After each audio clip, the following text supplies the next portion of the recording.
Marshadow, one of the many mythical Pokemon of Generation 7 that I feel has been one of the most forgotten. I don't think it's a bad Pokemon or anything, but being one of the first to debut in Pokemon Sun and Moon, I'm surprised it has been so underutilized and almost forgotten in the franchise, with Generation 7 being in a weird spot where it's too recent to be nostalgic and too old to be in the general consciousness. This was also a time where we got 4 mythical Pokemon in total, the rest of which made a bigger impact and left a longer lasting impression. Magearna was actually revealed a generation prior, way before the announcement of Sun and Moon, and that's because it was first introduced for one of the anime movies where it had a prominent role. Given the fact that it was also one of the rare years in recent memory we did not see the release of a main series Pokemon game, fans were quick to latch on to anything.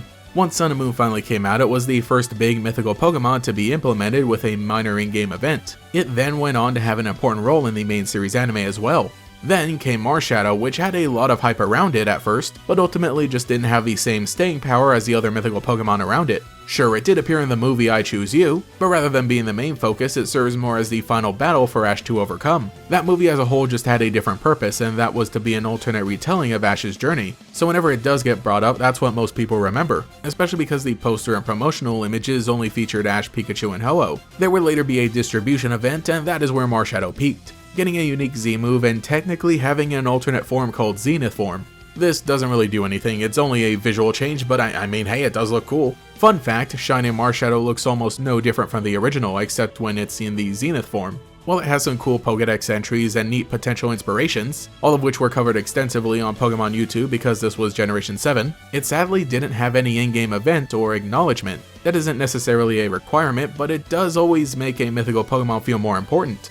The biggest problem was that this was kind of it. Marshadow did have a nice little cameo in the main series anime and was put into Super Smash Bros. Ultimate, but really nothing else, which is a huge missed opportunity considering Pokémon Tournament DX was released around that time. And for the first Ghost and Fighting type Pokemon, it should have been the perfect cross promotion, but I guess not. In the almost 9 years since, the most Marshadow has done is become a pretty good card in the more recent Pokemon trading card game Pocket, which I do make videos about on my other channel and stream on twitch.tv sometimes. Anyway, playing it alongside other fighting Pokemon is genuinely the most I've thought about this Pokemon in a long time. There was a cute little distribution event during the end of Generation 8, which I like that they made a physical card for, but that is pretty standard for mythical Pokemon. The true reason Marshadow feels so forgettable is because it was sandwiched between some of the more prominent mythical Pokemon. Immediately after, we got Zeraora, which did also share the spotlight in a movie, but just inherently by the design was going to be a more popular Pokemon. I know that people will make jokes here and there about the furry designs, but you cannot deny that they're appealing, fun, and lend themselves to lots of promotional material and crossovers.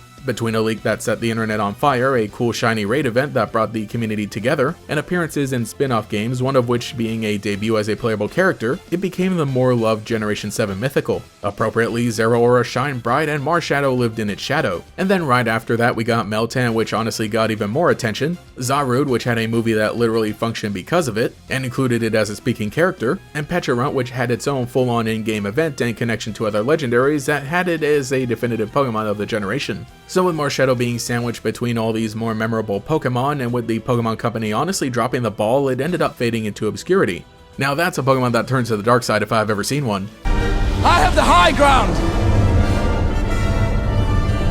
You underestimate my power! I don't dislike Marshadow or anything. Like I said, I'm a big fan of it in TCG Pocket, but I'd be lying if I said it was one of my favorites. There was already so much going on in Sun and Moon, so while interesting for the moment it debuted, I feel that it didn't have the same lasting power as not only other mythical Pokemon, but basically all Pokemon from the time. Personally, I think the design is okay and I get what it's going for, but a little more color really would have gone a longer way. Sure, it has that personality in Zenith form, but when the image shown off everywhere just kind of has it standing there, it's not going to stick in anyone's mind the same way. Looking back at the I Choose You movie, I do like how it was integrated there because the contrast between it and Pikachu and Ho-Oh really does work. Making it the same size as Pikachu was also a cute little detail. For sure, the biggest fumble of all was not implementing Marshadow into any spin-off games in a meaningful way. Not only are these cool ways of mixing up the formula, but they're also a chance for lesser known Pokemon to get the spotlight they might have missed the first time around. I do hope that we see a little more of it in the future. So let me know what you think in the comments below about this little guy, and if it happens to be one of your favorites. How would you like to see it appear in the future? Anyway, I should get moving along and back to making even more videos before everyone forgets that I exist next.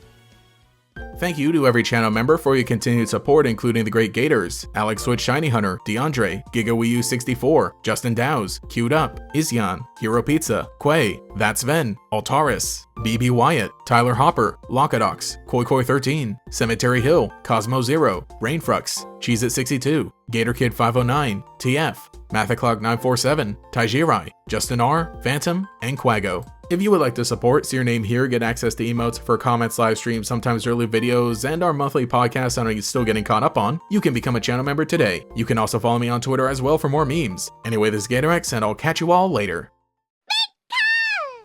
From the shadows, mysterious new Pokémon emerge, ready for battle. Pokémon trading card game Sun and Moon, Burning Shadows. In stores now. Each booster pack of 10 cards sold separately. Cards vary by pack.